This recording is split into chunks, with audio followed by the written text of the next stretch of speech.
Então, vamos para a alíquota específica. Vocês lembram da época em que não existia Coca-Cola de 2 litros? Retornável. Só existia de casco de vidro, que a gente só tomava refrigerante em dias festivos, final de semana e olha lá, que a gente tinha que levar o casco até lá no mercado, e a mãe mandava você comprar e ficava, você não vai quebrar esse negócio, você não vai quebrar esse negócio, né? Não era sua época não, né? Aí, de repente, bum! Eu lembro do início das propagandas disso. De repente, a Coca-Cola não retornável, a Coca-Cola de 2 litros. Olha, sua praticidade, você não vai mais apanhar da sua mãe, que você não vai mais quebrar, aquela coisa toda, tal. Vocês sabiam que a Coca-Cola fez um puta planejamento tributário com relação a isso? Não foi só por isso, isso foi uma onda mundial, mas no Brasil ela economizou muito tributo. Por quê? Porque a alíquota é específica. Como assim? Eu vou usar aqui dados tudo fajuto, tá, gente? O que acontece? Imagine o seguinte, uma Coca-Cola de 1 litro. Imagine que ela custe R$1, certo? O IPI, pouco importa o valor da Coca-Cola. O que vale é o produto. Então, o IPI era, vamos supor, 10 centavos de IPI.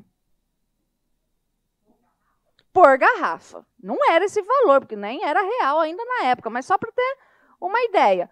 Ou seja, menos 10, qual que era o lucro da Coca-Cola? Em tese, 90 centavos. Aí ela vendia mais outra dessa, certo? 10 centavos, R$1, né? Menos 10 centavos, quem olha fala, nossa, ela é ótima em matemática, 90 centavos. Lucro aqui, dessas duas, R$1,80. Aí, de repente, vem a Coca-Cola de 2 litros. 2 litros. E olha como a Coca-Cola é bonzinha, continua sendo o mesmo preço. Não é R$1 cada uma? Então, a Coca-Cola de 2 litros, muito mais fácil, sem você apanhar da sua mãe, R$2. E o IPI? Os mesmos 10 centavos. Por quê? É específico. Vocês estão entendendo? Na época era assim. Ou seja, menos 10 centavos, lucro de R$1,90. Ou seja, a Coca-Cola, por um período de tempo, até que mudasse a norma, até que viesse escalonado, né? A de 1 litro, 10 centavos, a de 2 litros, 20, né? Até que mudasse, olha o puta planejamento tributário que foi feito. Né? É o tal dos planejamentos tributários. É igual assim. Vocês já repararam que mudou a embalagem do bombom? O sonho de valsa deixou de ser aquele negócio assim e agora é um negocinho assim. Por quê? Por quê? Bingo! O bombom tem na tabela, na TIP, na tabela do IPI, bombom, a alíquota lá em cima. Já o wafer, que é a bolacha, a alíquota lá embaixo. No devido momento em que mudou esse negócio, deixou de ser bombom. E como o sonho de valsa tem o wafer, né? Porque ele tem aquela casquinha de wafer, passou a ser o quê? O wafer, lá embaixo. Planejamento tributário, né? É massa. E tem alguma coisa ilegal nisso? Nada. Totalmente legal. Isso é um planejamento tributário. Então, isso que é uma alíquota específica. Pouco importa o valor do produto. O que vai valer, por exemplo, hoje em dia é a quantidade. Né, Vicu? Aí aqui eu trouxe para vocês um exemplo disso, para vocês lerem depois em casa. Classificação, né? Instantâneos, ocorre simplesmente. Então, você vendeu a mercadoria, ICMS, você produziu, IPI, você importou, imposto de importação. Periódicos complexivos, é pelo tempo. Então, o que acontece? O imposto de renda, ele é classificado como periódicos complexivos. Por quê? Porque ele não é instantâneo. Você tem que olhar o ano inteiro. Não tem que olhar o ano inteiro? É igual eu brinco, né? Quando eu entrei para dar aula, lá na faculdade, eu trabalhei 6 meses de graça. Por quê? Porque a faculdade não me pagou? Pagou. Ocorre que, como eu trabalhava em órgão público, na época, e aí a minha alíquota, ela era de 22,5%.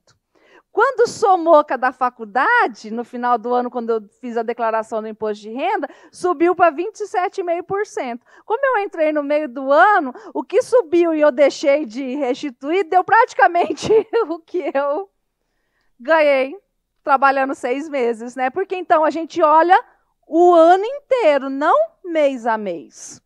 Continuados, né? Contínuos.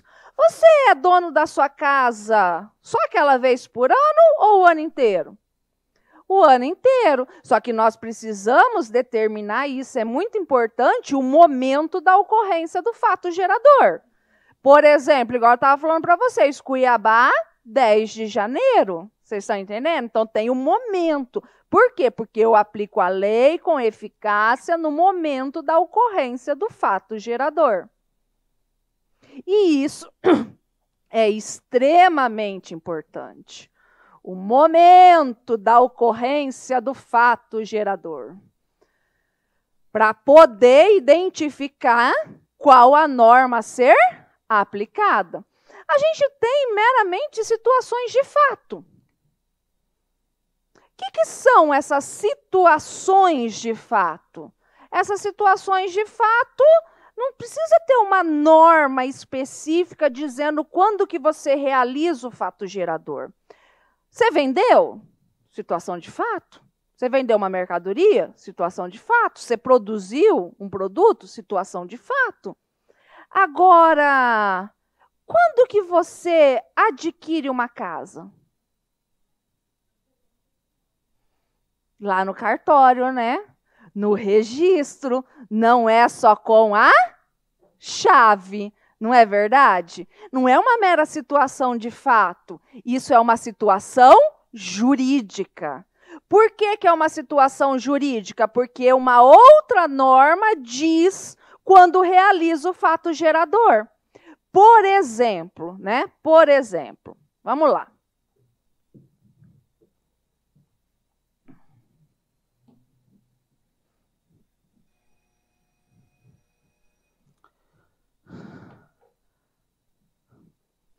Os meus sogros, lá em Sinop, tem lá imóveis, beleza?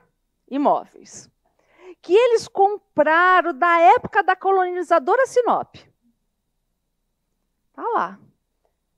Nunca passaram por nome deles. Está lá o papelzinho da colonizadora Sinop. Nunca. Quando eles morrerem, nós estamos ferrados, porque aí vai ter que regularizar tudo esse troço para fazer inventário. Entendeu? Está lá, papelzinho. Vamos imaginar que quando eles compraram a casa deles, lá, comprou o terreno, já construiu a casa, estão lá, de boa, tudo certinho, beleza, né? Tá lá o documentinho, lá em 1980. Vamos imaginar que o ITBI naquela época era de 1%. Vamos imaginar. Vamos imaginar que agora eles querem mandar essa casa para o registro.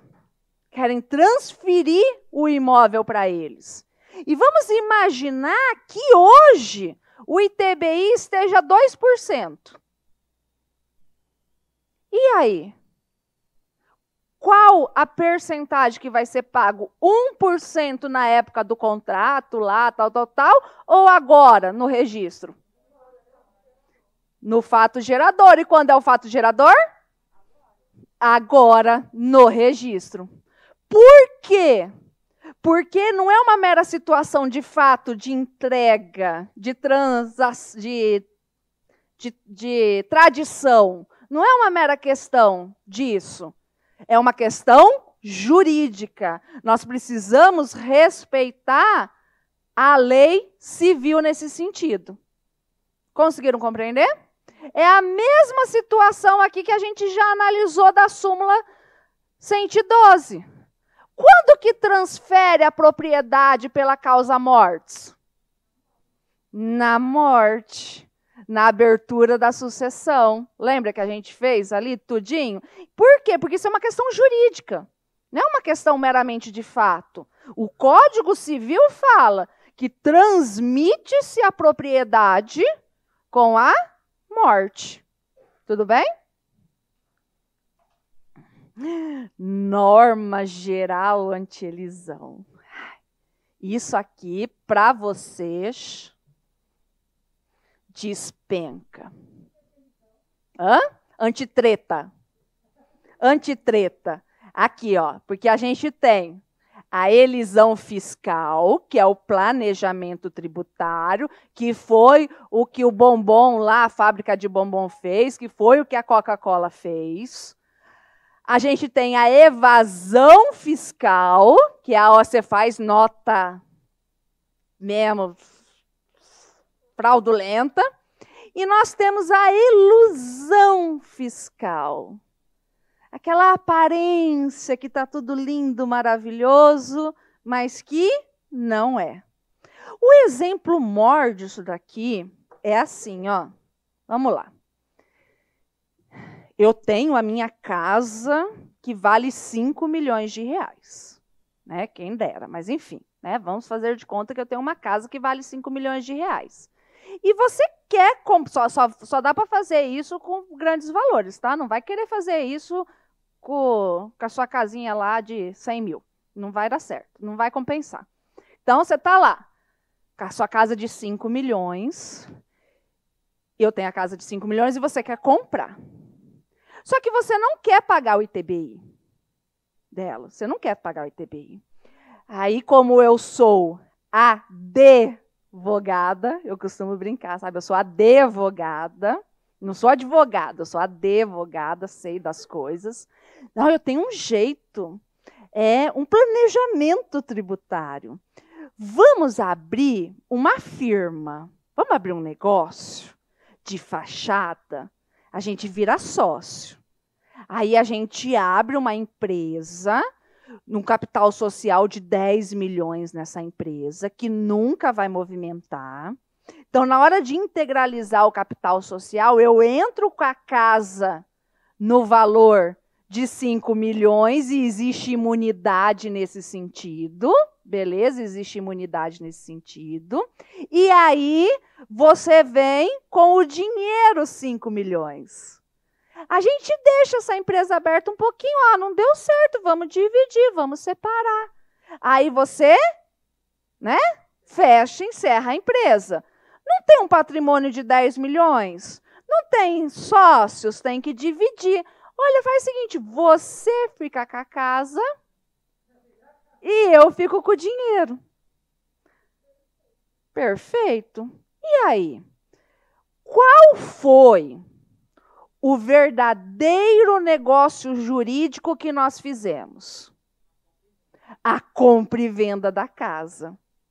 O verdadeiro negócio jurídico no qual nós tivemos vontade Foi a compra e venda da casa. Tudo bem? Nós as palavras que eu vou utilizar, nós simulamos um negócio empresarial falso, nós simulamos um negócio empresarial falso para dissimular. Dissimular é ocultar, sabe? Para dissimular o verdadeiro negócio jurídico. Beleza? Se o fisco descobrir, se você descobrir, você vai querer tornar nulo o negócio? Não. Você vai querer desconstituir esse negócio? Não, porque se você tornar nulo, pedir para ser nulo o negócio, desconstituir ele, o que acontece? Volta ao status quo antes. A casa volta para mim, o dinheiro volta para ela, não tem fato gerador. Vocês entenderam? Não tem fato gerador. Então, o que você, fiscal, vai fazer? Você simplesmente vai desconsiderar, vai fazer de conta que o negócio simulado não existiu e vai fazer surgir o que se dissimulou. Vocês estão entendendo? A doutrina fala, é lindo, você vai tirar o véu da simulação, é poético, sabe? E fazer surgir o verdadeiro negócio jurídico. Então, vamos ler. A autoridade administrativa poderá desconsiderar, fazer de conta que não existiu e não desconstituir. Tem provas de concurso que muda só essa palavra aqui. É desconsiderar e não desconstituir. Atos ou negócios jurídicos praticados com a finalidade de dissimular, de ocultar, de esconder a ocorrência do fato gerador do tributo ou a natureza dos elementos constitutivos da obrigação tributária, observados os procedimentos em lei ordinária. Isso está no CTN. O CTN não pode determinar lei complementar. Então, aqui é lei ordinária. O que as provas também mudam bastante é o quê? Coloca complementar aqui. Então, o que a prova muda? A prova muda essa palavra de desconsiderar para desconstituir, está errado, e muda de lei complementar, muda de lei ordinária para lei complementar, então também está errado. O que está na moda? Hold. A hold. Todo mundo quer fazer hold. Babei. Hold. Ai, blindagem patrimonial. Ai, blindagem patrimonial. Faça-me rir contra o fisco. Ai, meu Deus do céu. Ah lá. Estava passando, né? Aí agora você faz, que não é besta nem nada e ela não está errada, né? O Emerson não me escute isso, que a outra briga lá em casa é por causa disso. Mas enfim, né? Você vai fazer uma empresa. Vamos lá, fazer uma empresa. Beleza? Você fala que essa empresa custa 1 milhão. Certo? E aí tem o dono, o pai e a mãe. São os donos dessa empresa. Para que serve essa empresa? Para nada. Para nada. Por quê? Porque esse cara aqui é um médico. O que ele quer fazer? Ele quer pegar todos os imóveis dele, que vale 10 milhões, e jogar para cá. Eu vou fazer uma conta assim bem tosca, porque não é assim que funciona. Mas, por exemplo, 10 milhões, 8%, 800 mil. Tá certo? Tá certa a conta? Tá? Então tá bom. 800 mil que ele teria que pagar de ITCD se fosse doar isso aqui pro único filho, vamos pensar assim, porque vai depender das cotas e tal, mas enfim. Aí sabe o que ele faz? Ele joga tudo para cá. Aí sabe o que ele resolve fazer? Ele resolve doar a cota. Ele doa a empresa, a cota. Ai, só tem 1 milhão. Então, 8% sobre 1 milhão, 80 mil de TCMD. 80 mil. Tá certo a conta? Tá, né? Então tá. É, gente, preciso de ajuda. Hã? O quê? Escondendo ouro o quê? Ah, mas é que essas daqui eu decorei. É verdade. Ó, faz 20 anos que é a mesma conta. Então, o que acontece aqui? Tá vendo? Ó. Nossa, planejamento tributário. Seu cu que é planejamento tributário. Qual que é o verdadeiro negócio jurídico? A empresa de administração de não sei o quê. Ah, me poupa. Isso aqui é para poder fazer mais fácil a doação, joga em vida, tal, não sei o quê, e paga menos ITCMD. Que a galera... Aí, tipo assim, né? Enquanto tava... Hã?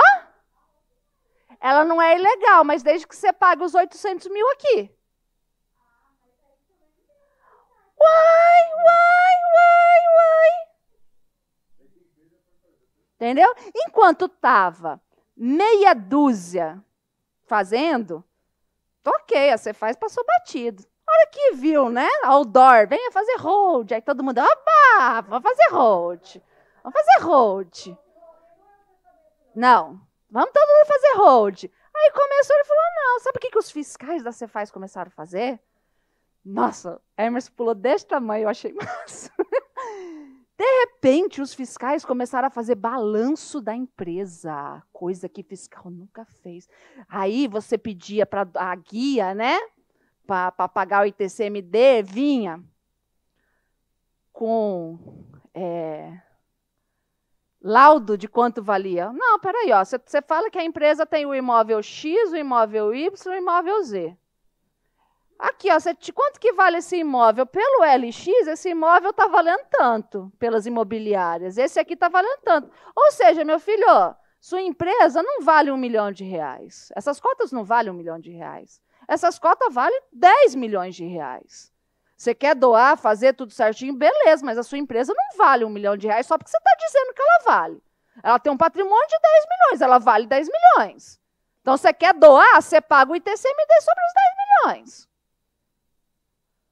Ah, você faz, não está errado. Me desculpa. Meu também. Vocês estão entendendo?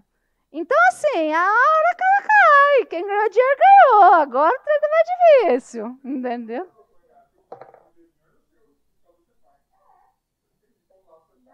Os dois. Entenderam? Tá? Então, só para vocês terem uma ideia. Negócios jurídicos condicionais. Vamos lá. Para isso, para vocês entenderem isso aqui, eu tenho que ir lá para o direito civil.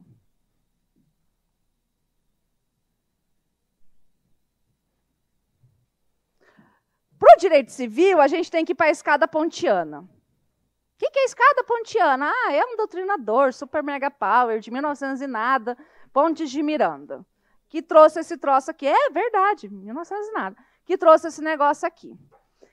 Um negócio jurídico, né? Um negócio jurídico, ele tem que obedecer à escada. Eu gostava de dar essa aula eu já dei aula de civil também, no começo, na faculdade, civil e tributário. Primeiro, o negócio ele precisa existir. Para existir um negócio jurídico lá no direito civil, tem que ter agente. Tem que ter a pessoa, física ou jurídica. Tem que ter vontade, ponto. Então, eu tenho a vontade de comprar o café. A cantina tem a vontade de me vender o café. A padaria tem a vontade de me vender o café. Tem que ter um objeto, que é o quê? O café. Tem que ter a forma, que regra geral a forma é livre. É só eu chegar lá, não tem que fazer um contrato, não tem que registrar nada. Forma livre, tá? Mas basta isso? Não. Essa vontade tem que ser válida. Aí nós vamos para o plano da validade, onde a gente adjetiva o plano da existência. Então, o agente ele tem que ser capaz.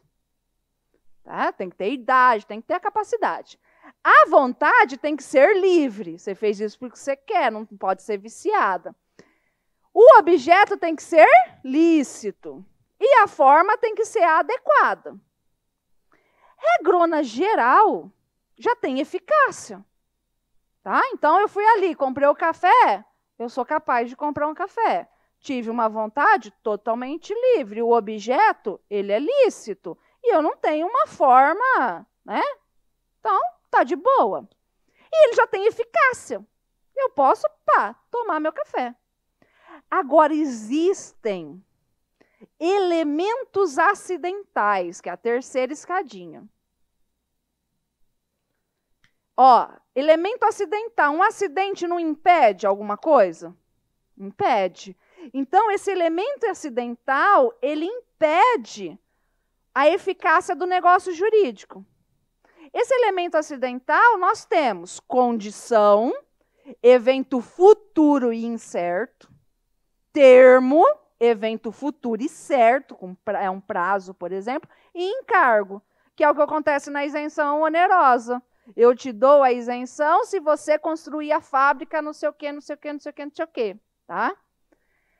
Aqui é o quê? Condição. A condição, nós temos a condição suspensiva e a condição resolutiva ou resolutória. A condição suspensiva suspende a eficácia do negócio. Tá certo? A condição suspensiva suspende a eficácia do negócio. A condição resolutória resolve o negócio. O negócio tem eficácia, só que quando vier a condição resolutória, põe fim, resolve, extingue. Exemplo. Eu te dou uma casa se você casar. Eu te dou a casa se você casar. Você já casou? Não.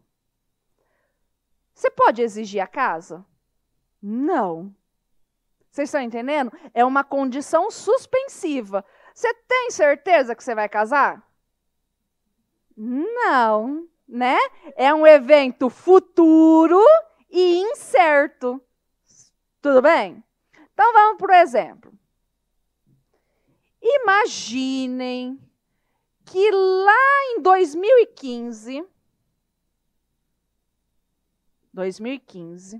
eu falei para você que eu te dou a casa bem cara, lá de 5 milhões, se você casar.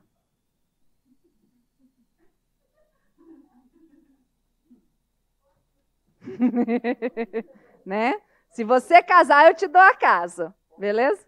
Hã? Não importa. Aqui não importa.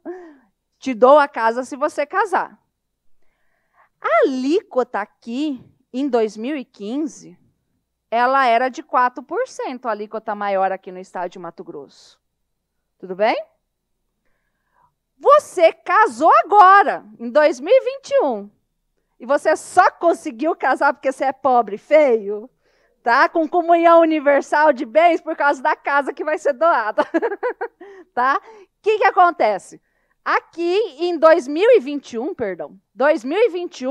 você casou. Agora que você vai ter direito à casa. E vai receber a casa, as 2 forcas, por falta de um. Beleza? Certo? É agora que vai. Quando que transmitiu a casa? 2021. O fato gerador ocorreu aqui. Tudo bem? O fato gerador ocorreu aqui. E aí, hoje, quanto que é a alíquota máxima do ITCMD aqui no estado de Mato Grosso? 8%. Qual é a alíquota que será paga? 8%. Tem tudo a ver com o princípio da irretroatividade. Vocês estão entendendo? Tudo a ver com o princípio da irretroatividade. Isso vai interferir muito na prática hoje, importação de carro. Né? Se mudar a legislação, tá aí, carro demorando 1 ano para chegar. Agora está tendo que importar, quem quer um carrinho melhor, assim, mais fazer paquetagem, está tendo que importar. Né? Porque... Então, o que acontece? Isso aqui vai interferir muito. E eu vou dar um exemplo com relação ao carro disso aqui, mas por enquanto vocês ficam nessa ideia. Olha o que fala o artigo. Para os efeitos do inciso anterior, e salvo disposição em lei em contrário, negócios jurídicos condicionais reputam-se perfeitos e acabados, sendo suspensiva a condição desde o momento do seu implemento. Então, ali não foi uma condição suspensiva? Quando que ocorreu o fato gerador? Quando foi implementado, quando casou e transferiu. Tudo bem? E quando é resolutório ou resolutiva? É assim, ó. Eu deixo você morar na casa. Ó a diferença, só para vocês verem. A suspensiva. Eu te dou a casa se você casar. Não tem efeito ainda, você não pode entrar na casa. Eu deixo você morar na casa enquanto você for solteiro. Ou seja, se você casar, resolve. Por exemplo.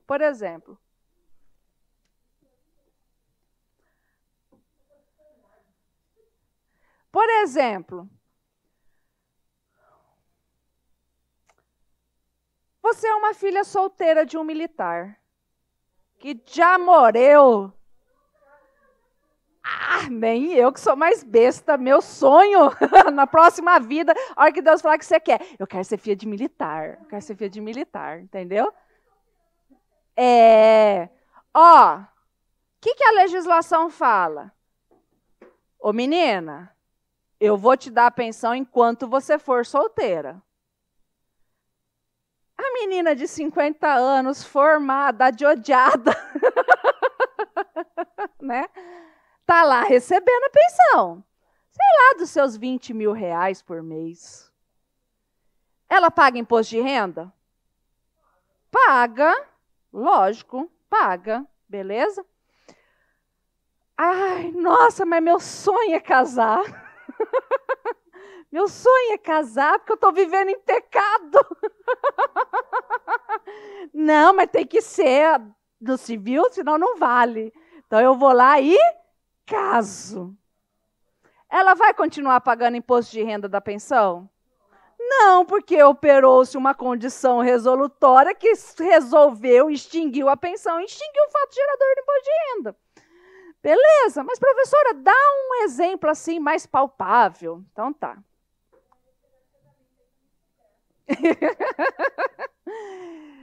Então tá lá. Vocês já ouviram falar de pacto de retrovenda? Não? Então eu vou explicar para vocês o que é pacto de retrovenda. Hã? Não, é pacto de retrovenda. Quem usa muito pacto de retrovenda é quem empresta dinheiro. Chata. Pacto de retrovenda é assim, ó. Mas vamos fazer de conta que está tudo na normalidade. Você não é casada, não, né? Não. Aí como que é seu nome mesmo? Então tá. Faz de conta que você não tem. Como que é seu nome mesmo? Nayara. Então tá, né? Eu estou precisando muito vender minha casa. Porque eu preciso de um dinheiro. Minha casa vale 100 mil e eu quero vender minha casa e a Nayara quer comprar. Só que assim, é casa que era de vovó, tem sentimento. Eu quero poder comprar a casa de novo. Aí assim, Nayara, nós vamos fazer um pacto de retrovenda No seguinte sentido, e tem que estar tudo escriturado, tudo certinho. Que o prazo máximo é de 3 anos, que daqui a 3 anos, se eu tiver os 100 mil reais mais os juros e correção desse valor, você vai me devolver a casa. Beleza, tudo bem, ok. Houve a compra e venda, transferi a casa para ela. Pagou ITBI?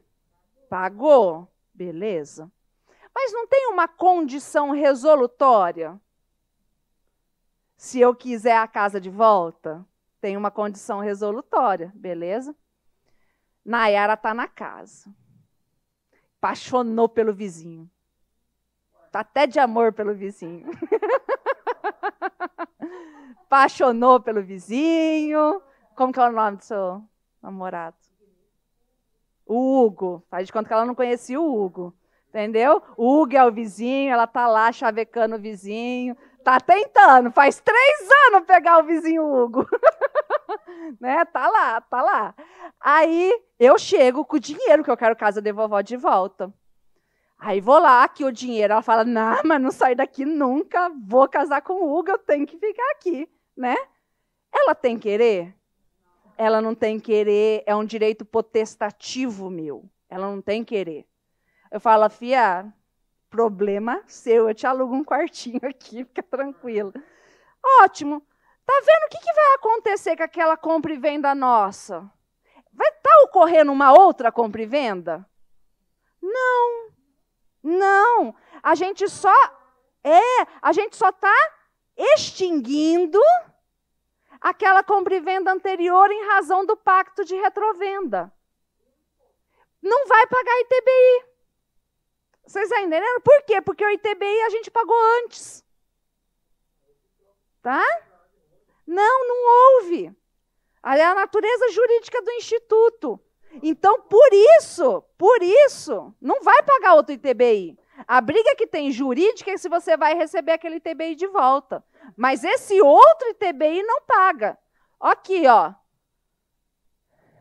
Os negócios jurídicos reputam-se perfeitos e acabados, sendo resolutória a condição desde o momento da prática do ato ou da sua celebração. Quando que nós celebramos? Na primeira vez, na compra e venda, ITBI. Quando a gente resolve, volta ao status quo antes. Não houve. Eu sei que parece que volta, que houve outra compra e venda. Só um pouquinho. Que houve outra compra e venda, mas não houve. Por quê? Por causa do Instituto da Retrovenda. Agora, se tivesse sido só de boca, porque isso tem uma formalidade, tem que estar no registro, tem que estar tudo. Se fosse só uma formalidade, aí incidiria 2 ITBI, porque a gente não tinha uma condição no contrato, entenderam? Esse ITBI dela para cá não incide, não tem, porque não tem onerosidade mais, sabe? Não tem mais onerosidade.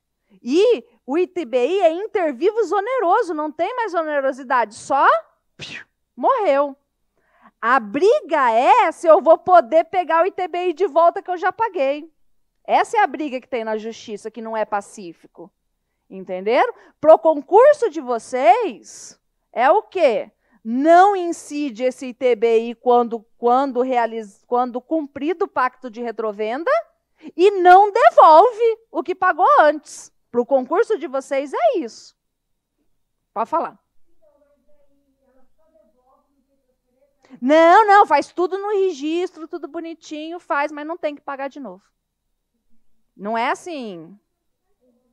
Faz tudo no cartório, tudo. Vai ter que pagar as custas lá do cartório e tal, mas não incide outro ITBI. Isso, não. Aí as custas cartorárias lá, você paga tudo. Entendeu?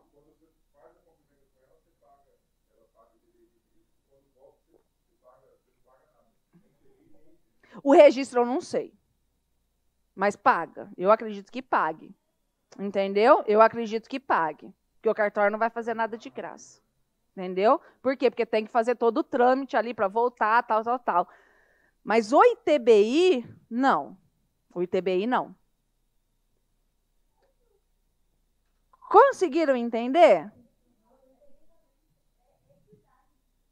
Equidade. Beleza.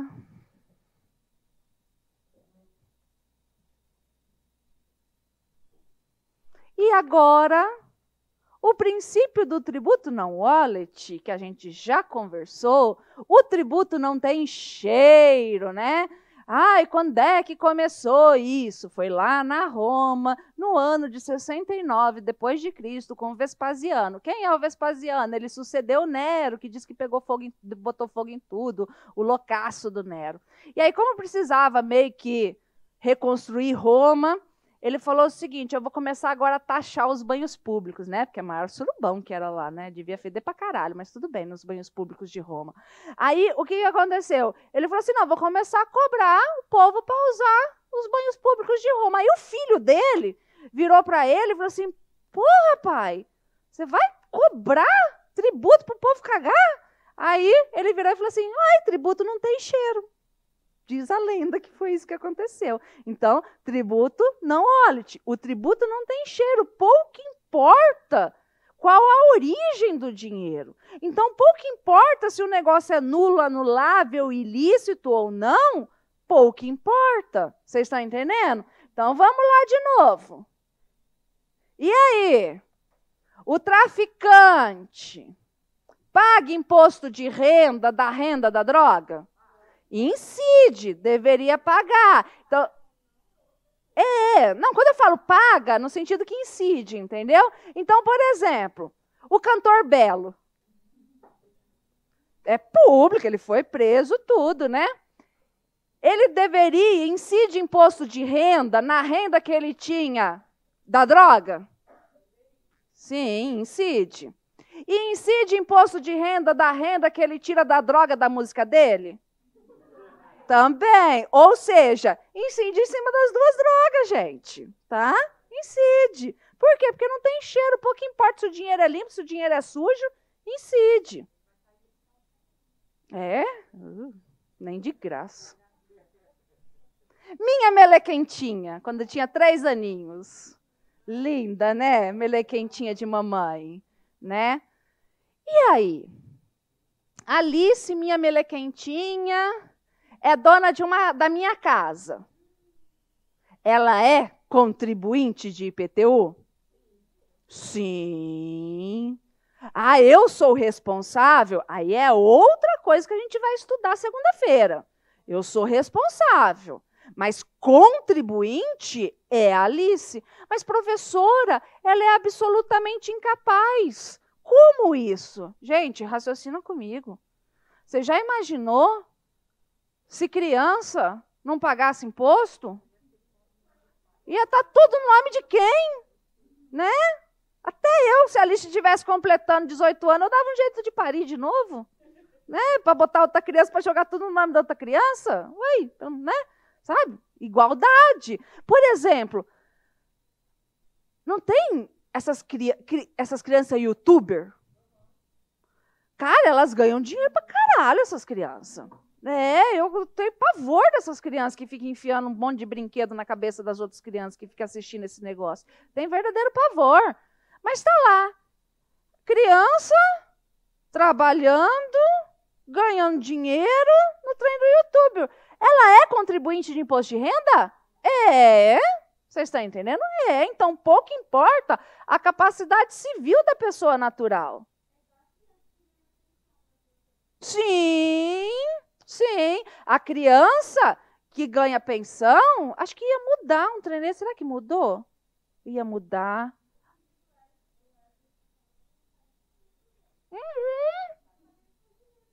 Sim, paga imposto de renda.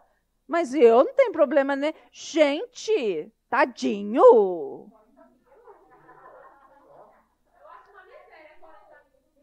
Eu também acho, entendeu?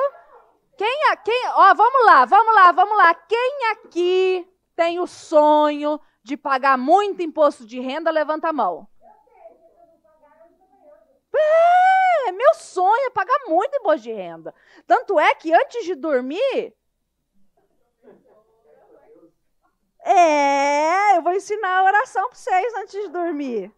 Ó, Senhor, me ajude a pagar muito imposto de renda. Porque o senhor sabe que eu sou uma pessoa caridosa. Se eu pagar muito imposto de renda, esse dinheiro vai para o governo, que vai para o Bolsa Família, que vai para as escolas públicas, né?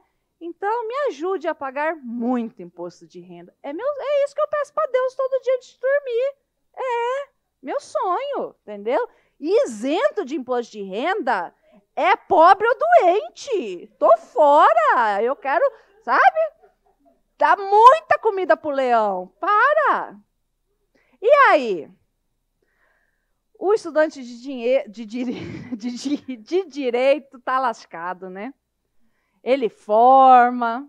Vem aí o quê? Vai ter domingo agora, a prova da segunda fase, a OAB, né? Você não é nem estagiário e nem advogado. O que você é? Bacharel. Para que serve bacharel? Para virar professor. A realidade é essa, para virar professor. Hã? Nem na primeira, nem na segunda. Mas é foda mesmo, não é fácil, não. Eu fico brincando. Mas e aí? Você pode advogar? Não. Mas tem gente que advoga? Tem, né? Tem, né? Tem. E aí, você vai ter dinheiro, não vai? Você vai pagar imposto de renda? Vai. É tudo a mesma lógica, sabe? Ai, é 25 de março, na véspera de Natal. Né? Adoro 25 de março, me divirto lá. E aí? A sacoleira, ela não tem empresa, não tem firma, ela é contribuinte de ICMS? ICMS.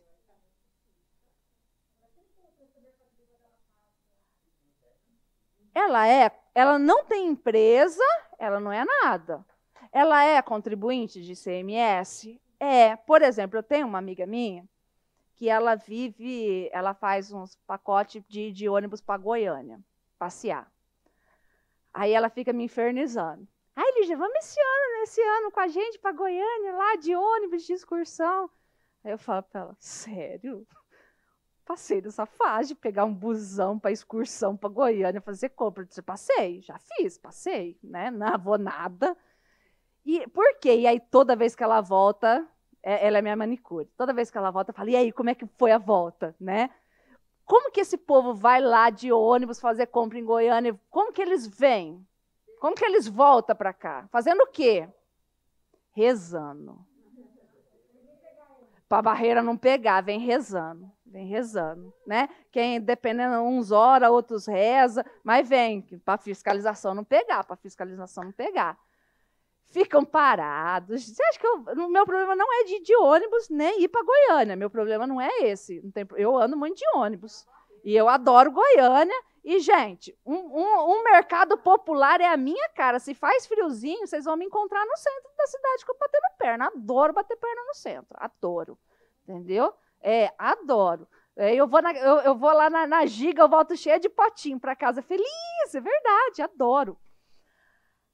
O meu problema é o quê? Pensa, o ônibus está vindo, a barreira para, vem os fiscal e alguém grita, a Lígia entende desse negócio, cara, não, jamais, eu não entro numa barca dessa nunca. A Lígia é advogada, tributarista, não, tô fora, mas nunca.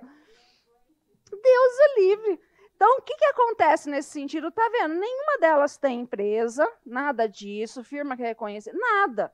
Mas elas são contribuintes de ICMS. Entenderam? Pegar, cobrar é outros 500, mas é contribuinte? É. Por isso, do artigo 126. O artigo 118 e o artigo 126, nós precisamos o quê? Olhar para eles juntos. Tá? Eles são olhados juntos, então tá lá. Isso aqui cai muito em concurso. A capacidade tributária passiva independe, pouco importa, foda-se. A capacidade civil das pessoas naturais, se é absolutamente incapaz ou relativamente incapaz, de achar-se a pessoa natural sujeita a medidas que importe privação ou limitação dos exercícios civis, comerciais, profissionais. Não tem uma limitação para o bacharel em direito advogar? Tem, a OAB. De estar a pessoa jurídica regularmente constituída, bastando que configure uma unidade econômico-profissional. Então, a sacoleira, ela não precisa ter empresa para ela ser considerada contribuinte. Ok? Isso é fácil. Tranquilo. Sujeito ativo. 126. Isso, os dois juntos. O 118 com o 126. Eu antecipo o 126. Por quê? Porque eles caminham juntinhos, entendeu? Então vamos. Sujeito ativo. A gente já estudou sobre isso. Nós temos quem tem a competência para instituir o tributo e pode ser delegada a capacidade tributária ativa, não é? Quem vai arrecadar e quem vai fiscalizar.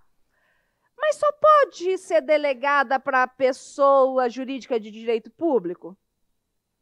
Ou pode ser para pessoa jurídica de direito privado? Pode ser para pessoa jurídica de direito privado. Cartórios. O cartório é uma coisa louca, né? Porque o cartório, ele não é uma pessoa jurídica. O cartório é uma pessoa física. É na figura do tabelião. Ele não paga imposto de renda pessoa jurídica. Ele paga imposto de renda pessoa física. É uma coisa muito louca. É. Aquilo sim. Aquilo é concurso. Fiscal, vocês ganham um pouquinho. Dá para viver. Dá para viver, entendeu? Então, o que acontece? Tá vendo que é uma pessoa física? E vem cá, taxa, as custas cartorárias, as taxas cartorárias, tributo. Lembra, você não tem para onde correr, né? E quem que cobra? O cartorário, o tabelião. Ou seja, é delegada ao tabelião a cobrança disso daí. Então, é tanto para pessoa pública como privada. Mas cuidado, porque aqui fala em pessoa pública. Então, o que você vai ter que coisar? Segundo o CTN, sujeito ativo da obrigação é a pessoa jurídica de direito público, titular da competência para exigir o seu cumprimento. Então, segundo o CTN, é só a pessoa de direito público. Então, essa é uma coisa que tem que cuidar. O artigo 7º, que a gente já falou quando estava falando da competência, desmembramento territorial.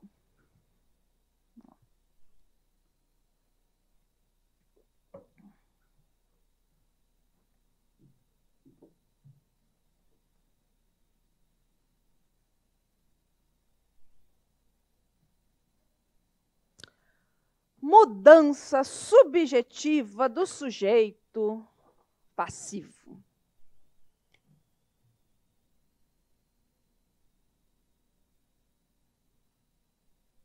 O que é isso aqui?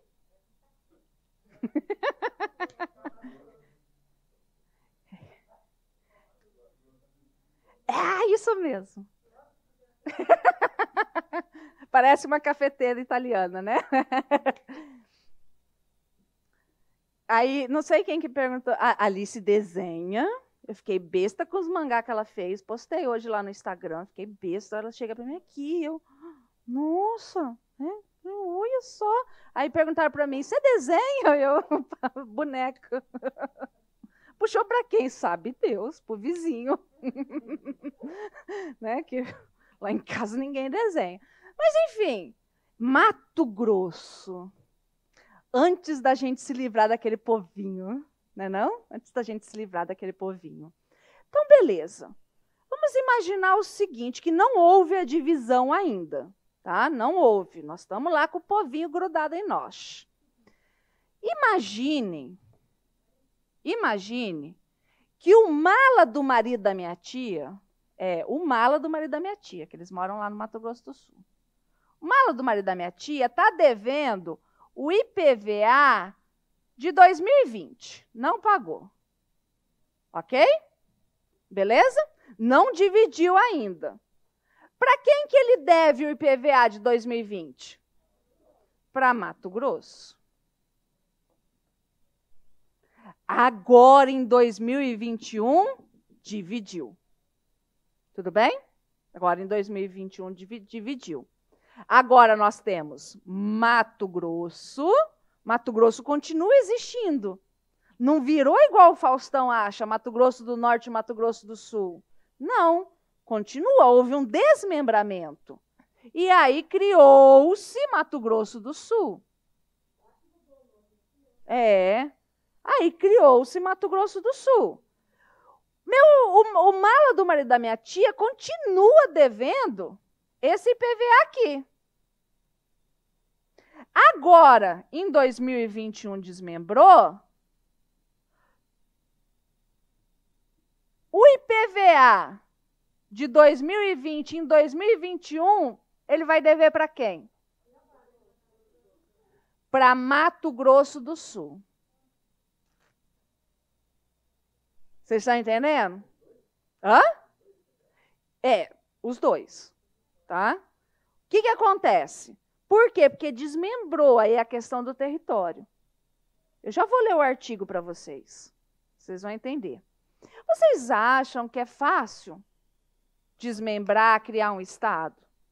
Não é. Super, super, super complexo. Vocês acham assim que um Estado ele cria já com todo o legislativo, com tudo pronto, com as leis prontas? Não. Beleza, criou Mato Grosso do Sul. Tem as leis tributárias? Ainda não. Quer dizer que eles não vão pagar imposto? Vai. Vai continuar usando a lei de quem? De Mato Grosso. Até que cria a lei deles próprios. Vocês estão entendendo?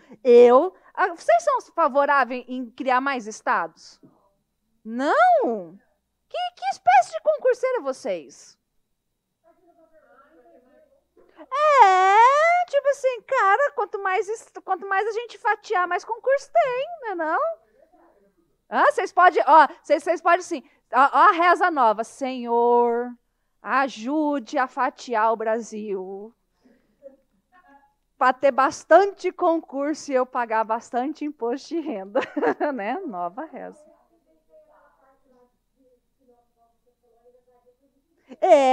Super aprova, entendeu? Super aprova. Deixa aquela gauchada de Sinop pra lá, você parte essa porra logo. Eu sei, gente, é brincadeira, tá? Então vamos ler aqui. Salvo disposição de lei em contrário, a pessoa jurídica de direito público que se constituir, quem que se constituiu? Mato Grosso do Sul. Pelo desmembramento territorial de outra, quem que era outro? Mato Grosso. Subroga-se, pega para ela, subroga-se, nos direitos desta. Quem? De Mato Grosso, cuja legislação tributária aplicará até que entre em vigor a sua própria. Entenderam? Então, é assim que funciona. Sujeito passivo. Tá? Sujeito passivo. O sujeito passivo, então, nós temos quem? O contribuinte. Coloquem aí no material, para ficar completinho, coloca aí no material que norma geral sobre o contribuinte precisa de qual lei? Que a gente estudou? Lei complementar. Tá lá no artigo 146 da CF. Faz essa referência para que daí, né, você vai sempre estudando e vai revendo. Responsável, precisa de lei complementar? Não, basta lei ordinária. Se basta a lei ordinária, pode ser por medida provisória. Tá? É sempre interessante você fazendo aquilo que fazendo essas chaves. Que, por exemplo, você estudou num dia o 146. Aí, quando você for estudar isso aqui no outro dia, você já recapitula o que está lá. Então, é sempre interessante ficar fazendo essas referências.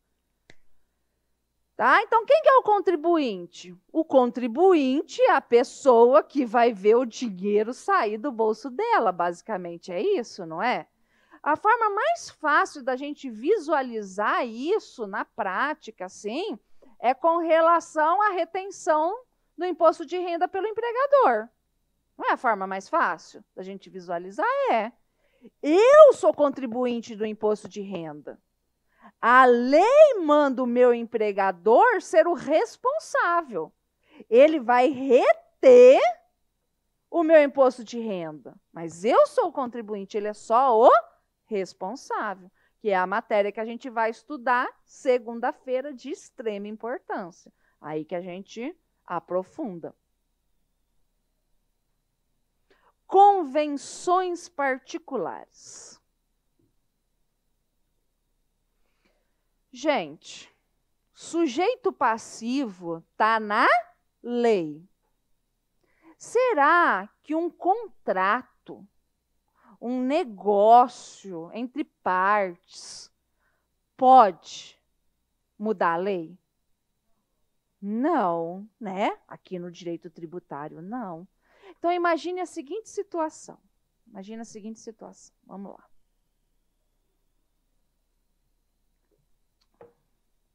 Eu tenho casa de aluguel.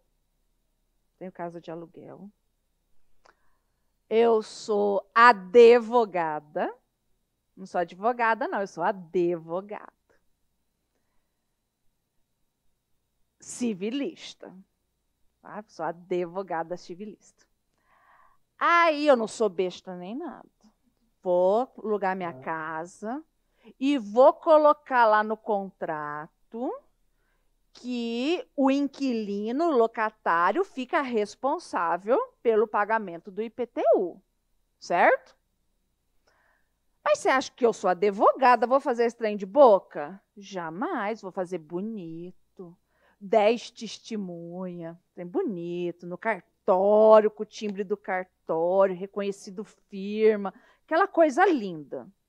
Beleza, estou tranquila. O locatário, o inquilino, pagou o IPTU? Não. Ainda levou o vaso sanitário embora, desgraçado. Né? Mas eu tô tranquila, não tô? Tô, uai. Não, tô tranquila. De repente vem o fisco. Com a execução fiscal. Ó, pagar o IPTU. Sou advogada, vou dar aqui uma pesquisadinha. Exceção de pré-executividade por ilegitimidade de parte. Excelência, não tem nada a ver com isso. Aqui meu contrato bonitinho, com 10 testemunhas, falando que ele falou que ia pagar o IPTU. Cobra ele, tira o meu da reta. Vai colar? Não. Não vai colar. Mas está no contrato. Gente, raciocina comigo. Quem é o credor? O fisco do IPTU. Quem é o credor do IPTU? O fisco. Um contrato particular, você pode mudar quem é o devedor para um outro terceiro que não está nem aí para passar, não está nem sabendo da situação. Nem no civil isso pode direito. E essa relação aqui precisa de lei. Você acha que um contrato entre as partes vai mudar a lei? Se pudesse, gente, tudo. Você imagina, a gente ia pegar o mendigo na esquina, transformar em laranja, de tudo. Tipo assim, aqui, ó, eu vou fazer um contratinho para você que você fica responsável por tudo. Seria a coisa mais fácil do mundo. Ou seja, muito cuidado, muito cuidado. Esse contrato, ele é completamente nulo com relação a essa cláusula? Então, depende. Para o direito tributário, Não tem valor nenhum. Essa cláusula não tem valor nenhuma. Mas na esfera civil tem valor. Então, tá na lei do inquilinato. Eu, Lígia, e você assinou porque você quis, tinha vontade, você se responsabilizou. No direito civil tem valor. Então, eu, proprietária, vou ter que pagar para o fisco. E depois, na esfera civil, aí já acaba a esfera tributária, na esfera civil, em ação de regresso, cobrar do inquilino. Entenderam? Certo? Então, tá lá. É esse raciocínio que traz essa súmula aqui. Ó, o locatário, o inquilino, não possui legitimidade ativa para discutir a relação jurídico-tributária de IPTU e de taxas referentes ao imóvel alugado, nem para repetir em débito desses tributos. Então, vamos supor, se o locatário, ele não pode discutir se aquele IPTU daquele imóvel que ele loca está certo ou não, ele também não pode ser cobrado. Vocês entenderam? Por quê? Porque ele não faz parte da relação jurídica. Porque, salvo disposição de lei em contrário, o que diz isso aqui? Diz assim, ó, salvo disposição de lei em contrário, as convenções particulares não modificam, não alteram o sujeito passivo da relação jurídico-tributária. Fechou? Eu fiz um vídeo sobre isso, já faz tempo. Postei. E eu esqueci. Meu sogro ficou puto. Quando eu cheguei lá em Sinop, pô, Lígia, tá ensinando os trem contra mim, porque ele tem casa de aluguel e ele coloca isso nos contratos, entendeu? Aí ele queria me matar. E o povo tudo eu falei assim, nem lembrei. Tá jogando contra? Né?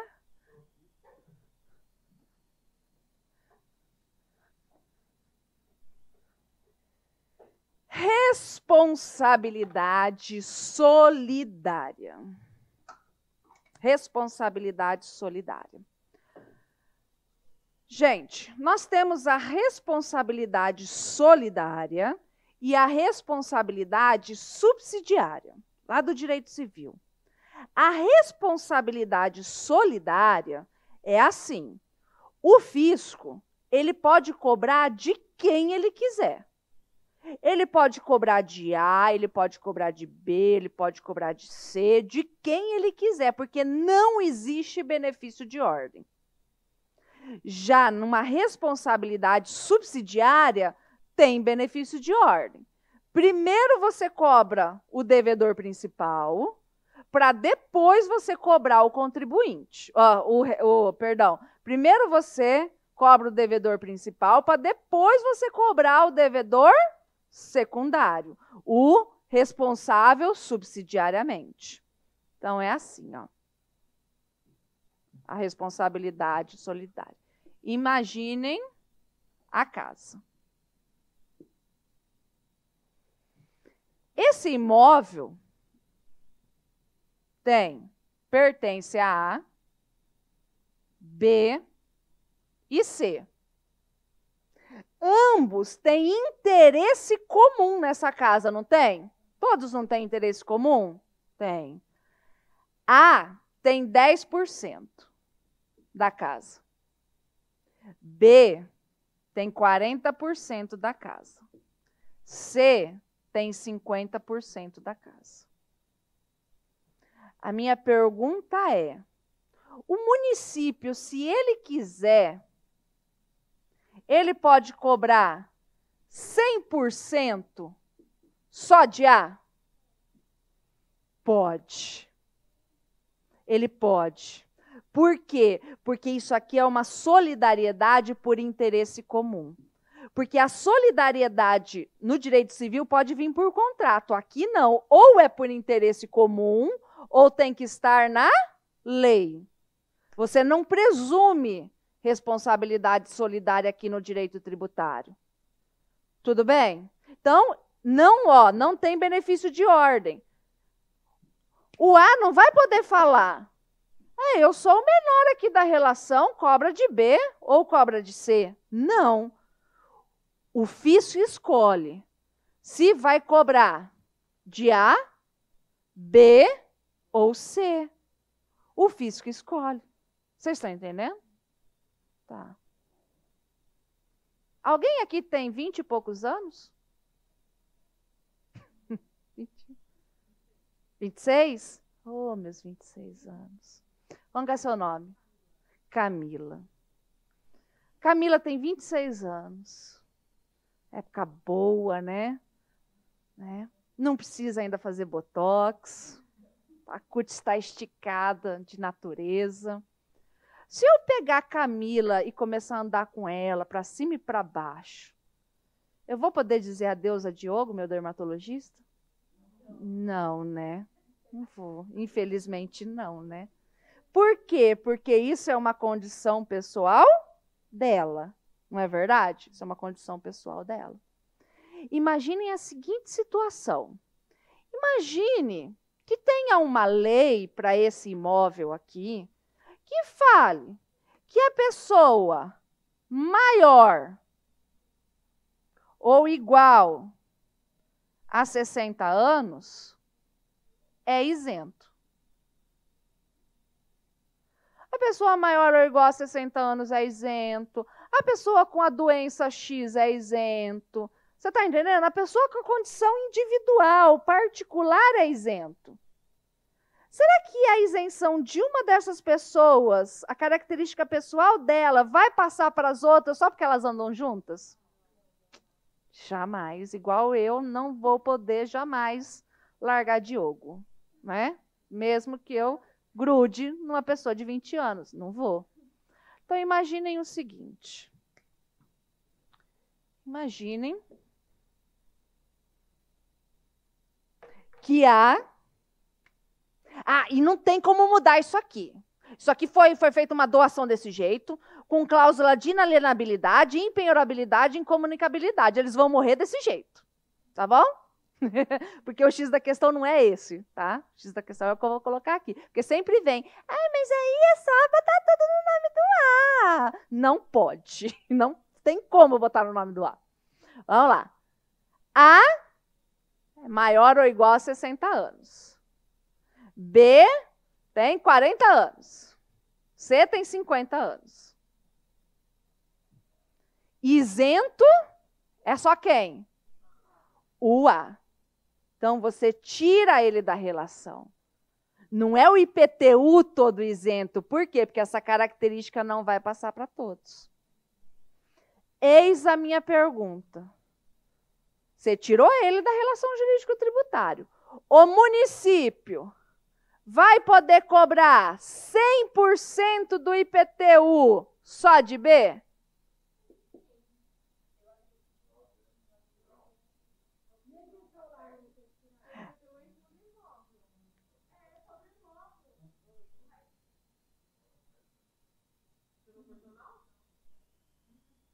E essa é a pegadinha dos concursos. E essa é a pegadinha. É desse jeito que eu falei que os concursos trazem a historinha e vem, entendeu? O que você vai fazer? Vai diminuir a parte isenta, tá? Menos 10%, 90%. Então, o município vai poder cobrar 90% só de B, ou 90% só de C, ou dos dois. Esse caiu fora. Quer ver? Ó, vamos ler. Ó, que é os efeitos aqui, ó.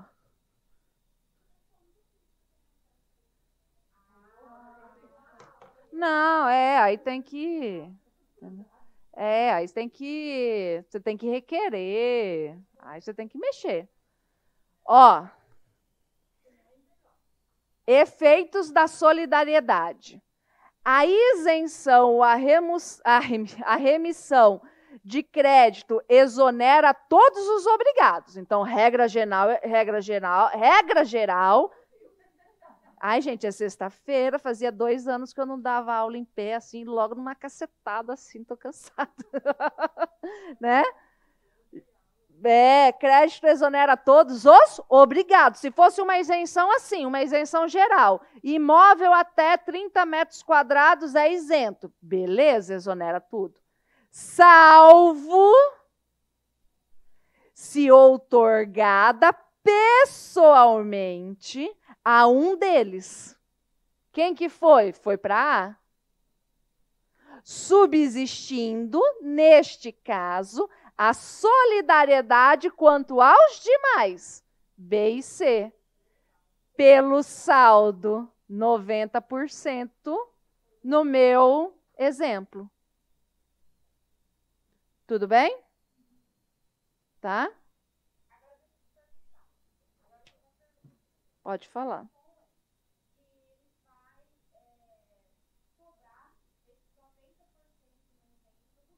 Uhum.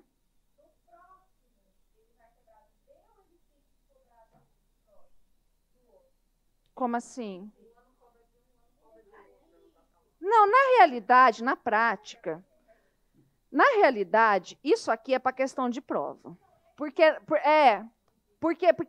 existe. Não, existe. Não, ele pode escolher a de eterno, cobrar só de B, ou a de eterno, cobrar só de C. Ele escolhe. Só que na prática, o que acontece? Eles costumam botar todo mundo na CDA. Você entendeu? Botar todo mundo na CDA. Professora, a senhora tem um caso em que não o fisco escolheu quem cobrar? Eu tenho. Por exemplo, eu sou advogada de um sócio de uma empresa, que está um monte de rolo aí, tal. E um desses sócios dessa empresa, ele é estrangeiro. Ele fugiu. Ninguém sabe onde ele está. Você acha que ele está na execução fiscal, na dívida ativa, esse sócio que sumiu? Não está. Por quê? Porque na execução fiscal, se ele botar esse sócio que sumiu, que está fora do país, que é estrangeiro, que ninguém sabe, trava a execução fiscal. Porque aí tem que ter carta rogatória, não sei o quê. Então, o fisco escolheu não cobrar dele. E ele pode fazer isso, porque eles são responsáveis solidários, ele cobra de quem ele quiser. Depois é que B vai cobrar e vai correr atrás da parte dele, entendeu? Gente, cansei. Bom final de semana.